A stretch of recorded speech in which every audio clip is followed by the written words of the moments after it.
McKenzie Pavacich here inside the Prudential Center, joined by the bantamweight champion, Aljamain Sterling. Aljo, a career and legacy-defining moment inside the octagon tonight. Overall, how do you feel about the performance? In the moment, I felt like I could do a little bit more, but it's just one of those high-level chess matches with a guy like that. His IQ is so high, and we both pride ourselves on being MMA coaches, strategists. And every time I made an adjustment, he made an adjustment, and I could feel him making the adjustments to my adjustments. So it was just like, who's going to make that first mistake?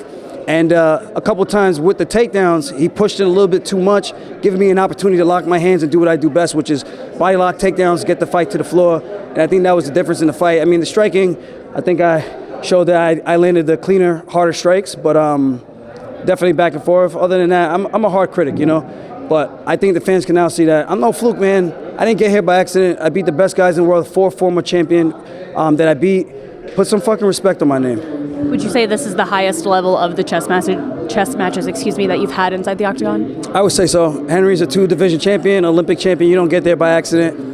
And to beat a guy like that, you need to be on your P's and Q's, and you need to do your homework. And fortunately for me, I was able to do my homework tonight, and I got the job done. And tonight you set the record for the most bantamweight title defenses, so congratulations on that one. Another thing that will just go down next to your name in history. When you think about your legacy and as you continue to define it with every fight, what is the thing that sticks out the most? Resilience, perseverance. People just keep doubting me and just thinking like, I started wrestling in 10th grade. These guys, they started super young and they had all these things in the world given to them. Not saying Henry exactly, but a lot of these guys, they've had opportunities. I didn't have those opportunities. I learned on the job. And my third UFC fight, I've been fighting nothing but ranked opponents. Number 6 guy in the world, right here in the Prudential Center in 2015. Look at me now. A couple years later, defending the belt for the 3rd time, making history. And I think that's what it's all about, just having resilience. Doesn't matter what the critics say. Believe in yourself, keep working hard, trust the process, and good things can happen for you. And now you get to look forward to the next title defense. I think you were saying September, but obviously, Sean O'Malley, there seems to be a little bit of bad blood that's been brewing for a while now. How excited are you to finally get to face off against him in the octagon? He's no longer in the safety pen with Daddy Dana. He can't be protected anymore. They were hoping for Henry to beat me so that he could have a big, sizable advantage with the striking. Guess what? That didn't happen. You got to face the real boogeyman. He can say whatever he wants about me looking like dog shit when it comes to the striking. I'm not a striker. You're the striker. So you're the one that's running from the grappling. I guarantee you I'll do the same exact thing, but I'm going to finish his ass. It's going to be a much different fight with a guy like that. His grappling sucks, and he can take as much time as he wants. It ain't going to make no difference. We get in there. I lock my hands around that frail-ass body of his. I'm going to break him in half, and I'm going to finish him in 1.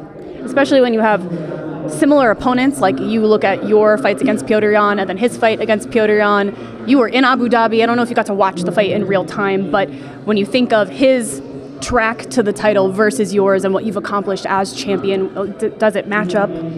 We are not the same. We do not compare one bit.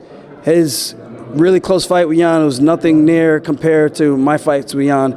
I'm not taking anything away from him. He's got here. He's in the position. Our resumes are just completely different. So get ready to step up to the big boy leagues. There ain't no easy fights at this point in your career. So now you're here. There ain't no turning back.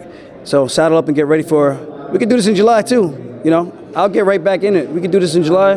We can do this in September. So let me know. I like a good celebration to my birthday, July 31st. Hey.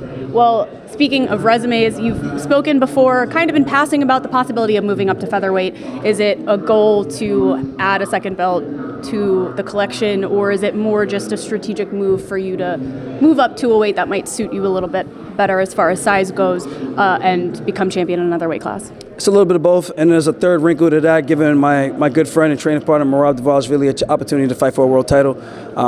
I even told him, if it was like, things don't go my way and I lose this fight, even his fight with Yan, I said, call for the title after this. Make sure you make it be known, make sure it's on record, because if I don't win the fight, guess what? It's your golden opportunity to jump in there and slide right in there and keep the belt right here on Long Island. So fortunately for me, I won. Let me do one more at 135, and then we'll figure things out at 145. I got to make sure I tune some things up. Obviously, I can't go in there striking like that against a guy like Volkanovski. He's going to be much harder to take down. But I think I'm going to be a lot more fueled. Like, even in this fight, I think I slowed down, or maybe it was just the pace of the fight because of the grappling exchanges that I slowed down. Going up to 145 could be the difference, where I get a little bit more life in me and not killing myself, where I'm feeling like I'm about to hyperventilate making 135. more life in you. That's a scary thought. I'm not going to lie. Well, congratulations. We'll let you get back to your team and celebrate. Thank you.